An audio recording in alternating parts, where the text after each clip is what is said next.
ये जितने भी कवि हुए, शायर हुए, इन्होंने सबने छोटों पे ही लिखा, बड़ों पे तो कुछ लिखा ही नहीं यार। वो एक शेर मेरे याद है कि किसी के हिस्से में मकान दुकान आई, किसी के हिस्से में मकान आया। उल्टा बोल दिया, किसी के हिस्से में मकान आया, किसी के हिस्से में दुकान आई, मैं घर में सबसे छोटा हूँ, मेरे हिस्से में माँ आई। और अगर यही शेर बड़े वाला बोलता, अगर बड़ा होता, क्या कहता कि किसी के हिस्से में खेत आया, किसी के हिस्से में क्यारी आई, मैं घर में सबसे बड़ा हूँ, मेरे हिस्से में जिम्मेदारी आई।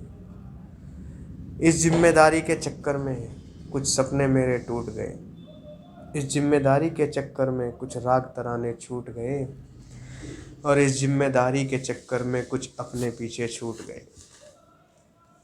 पता नहीं, इस जिम्मेदारी के चक्कर में मैं पता नहीं कहाँ खो गया। उम्र मेरी कच्ची थी पर मैं बूढ़ा हो गया, उम्र मेरी कच्ची थी पर मैं बूढ़ा हो गया। क्या करता, क्या करता, पापा का साथ भी तो निभाना था, पकी फसल थी खेत में उसको भी तो घर लाना था।